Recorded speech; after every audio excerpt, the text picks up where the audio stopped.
It is an honor to be here with so many leaders and all of you who have taken the time out of your busy lives to be here this evening so we can, as a community of people, as people who love our country, be clear, sound strong, and stand in favor of the freedom of every woman to make decisions of her own body.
when Donald Trump was president, he hand-selected 3 members of the United States Supreme Court with the intention that they would undo the protections of Roe v. Wade. And as he intended, they did. And now more than 20 states have a Trump abortion ban. Now 1 in 3 American women lives in a state with a Trump abortion ban, including Texas and every state in the South except for Virginia. And many of these bans are causing care to be denied until a woman is at death's door. Many have no exceptions even for rape and incest, which is immoral. And let us agree, one does not have to abandon their faith or deeply held beliefs to agree the government should not be telling her what to do with her body. Not the government. If she chooses, she will talk with her priest, her pastor, her rabbi, her imam, but not the government and some people up in the state legislature. Tell her what's in her best interest when she knows what's in her own best interest. And let us recognize these same people, check this out, these same people who have argued that these Trump abortion bans are in the best interest of women and children, do look at their records. They tend to be in states with the highest rate of maternal mortality in the country. For decades, these extremist leaders who have neglected prenatal care, maternity care, and postpartum care, and who now, after continuously failing to support women and children, claim to care about women and children. Well, I have a question for them. Where have you been? Where have you been? Where have you been when it comes to prioritizing care for women and children? Where have you been when it comes to helping pregnant women and new mothers? Where have you been when it comes to affordable child care?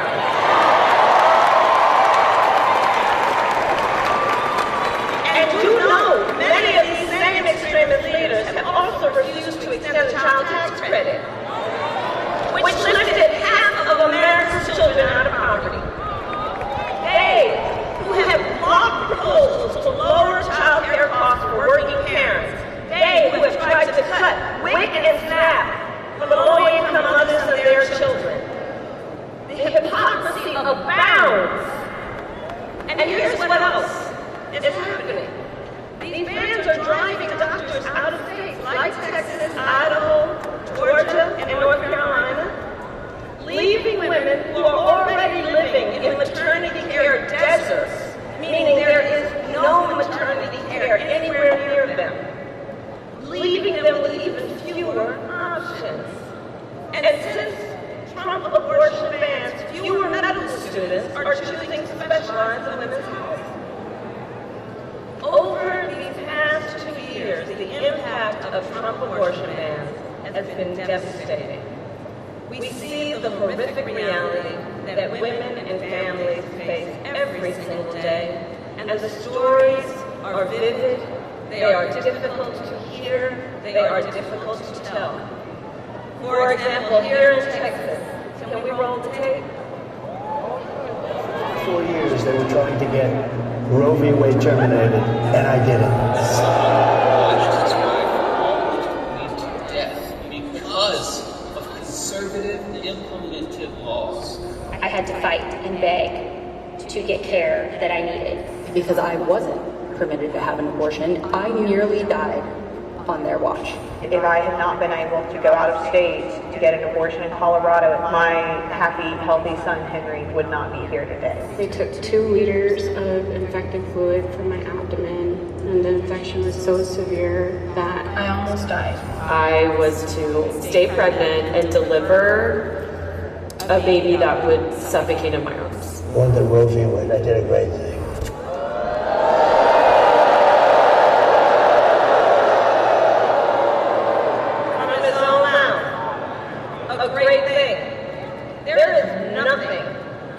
About what happened to women like Kate Thompson, who was heartbroken to learn her much was not viable, heartbroken when her doctors told her if she remained pregnant, she would be risking her own life or her ability to have children in the future. But the Attorney General of Texas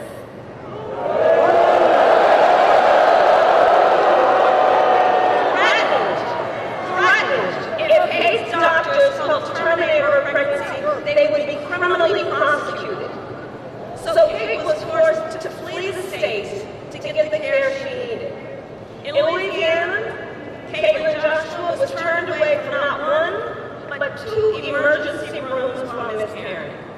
She was bleeding. She was in pain. But because of a Trump abortion ban, doctors would not treat her. Because if they did, they would have faced 15 years in prison. And so Caitlin had to go home where she went through the pain of a miscarriage for more than a month.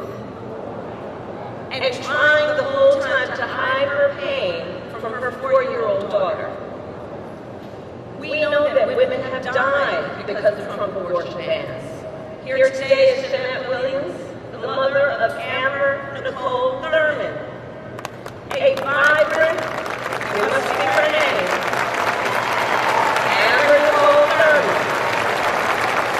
I promised the mother I would speak her name. A vibrant 28-year-old mother of a 6-year-old son who died of preventable death because of Georgia's abortion ban. Now, Jeanette and her family are courageously sharing Amber's story to make sure we all remember her as more than a statistic, so that we remember Amber was a daughter, a sister, a mother, and that she was loved, and that she should be alive today.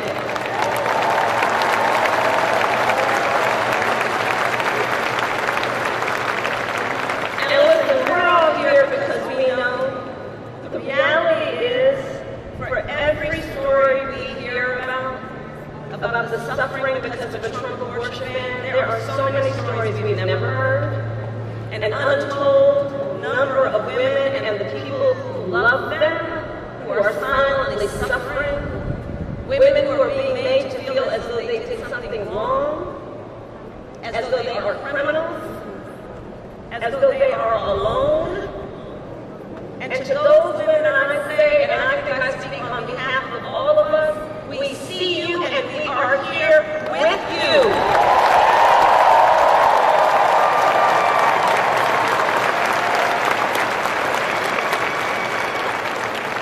Texas, what is happening across this state and our country is a healthcare crisis. And Donald Trump is the architect of it. He brags about overturning Roe v. Wade in his own words, quote, "I did it and I'm proud to have done it." That's what he says. And one has to ask, proud that women are dying? Proud that doctors and nurses could be thrown in prison for life for administering life-saving care? Proud that young women in America today have fewer rights than their mothers and grandmothers? How dare he?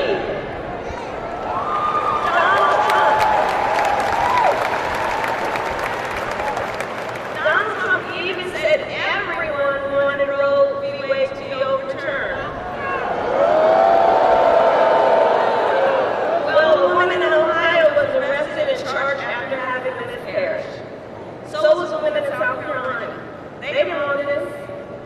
Hadley DeVaughan became pregnant after being raped by her stepfather when she was 12 years old. She didn't want this. Ryan Hamilton, who was here tonight, his wife was denied treatment at the hospital for a miscarriage. They got home, he found her bleeding and unconscious. He dressed her, put her in a car, packed up their 9-month-old child, and drove to a different emergency room where doctors told him she could have died. Ryan didn't want this. Let's be clear. And men across America, this needs to be said, men across America do not want to see their daughters and wives and sisters and mothers put at risk because their rights have been taken. I see the men here. And I thank you. The men of America don't want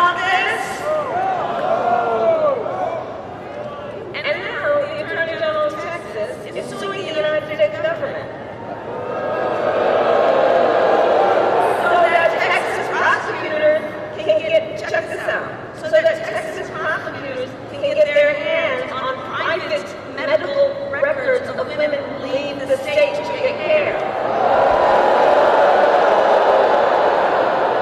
Now, I ask everybody here, please do see the irony, okay? Listen to this. On one hand, Donald Trump won't let anyone see his medical records. I get behind. And on the other hand, they want to get their hands on your medical records. Simply put, they are out of their mind.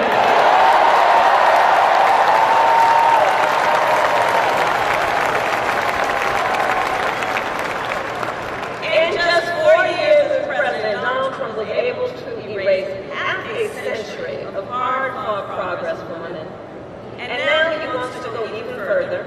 He will force all 50 states to track and report on women's miscarriages and abortions, and go after access to contraception and IVF treatment. It's right there in his Project 2025. Google it.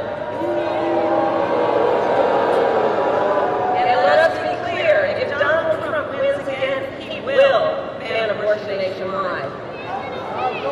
And though we are in Texas tonight, I say to the folks who might be watching from home, for anyone watching from another state, know this.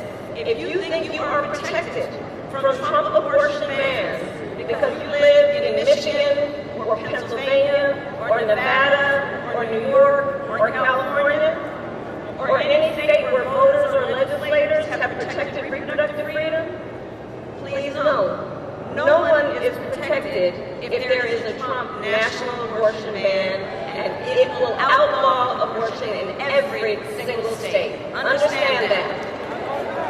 And he can do it with or without an act of Congress. All that to say, elections matter.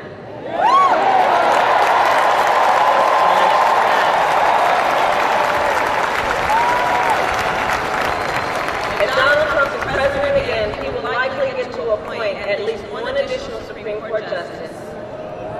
Remember who we appointed. Call her Justice Ketanji Brown Jackson.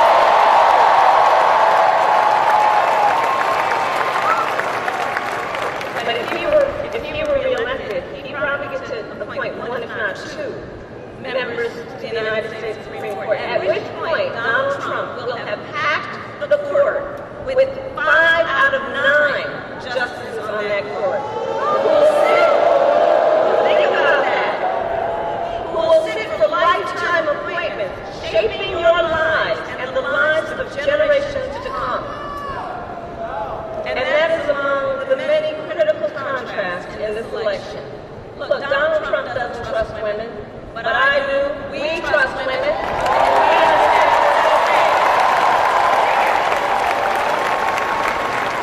And with Kamala already in the United States Senate, when Congress passes a bill to restore reproductive freedom, I will proudly sign it into law as President of the United States.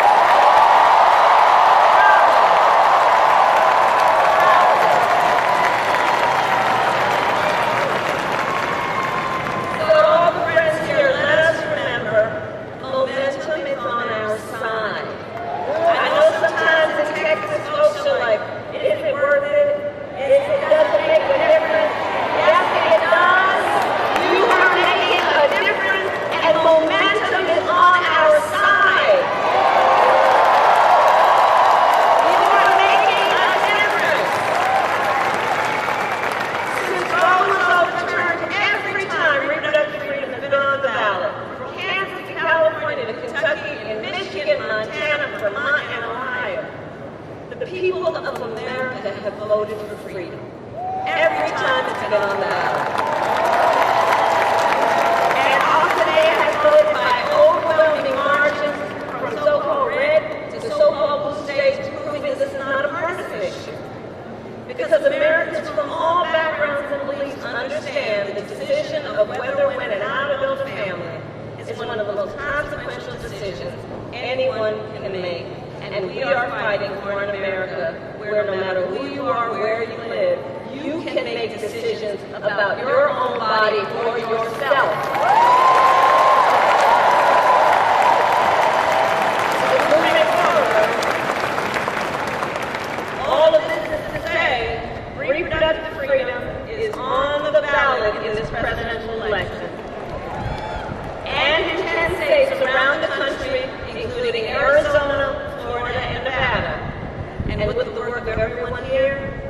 freedom will win.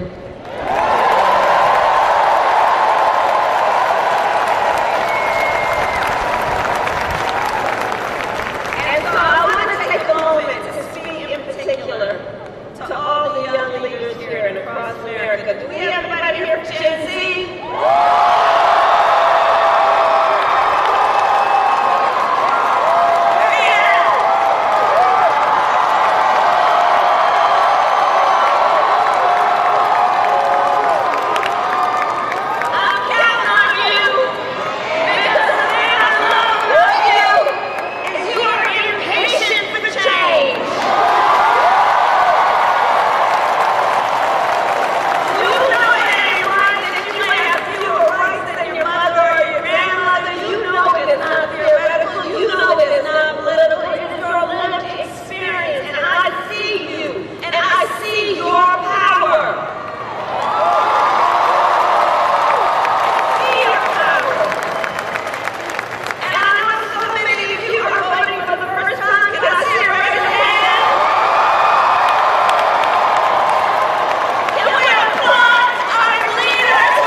Never come easy. There has been no moment of our progress as a country that did not come about without a fight.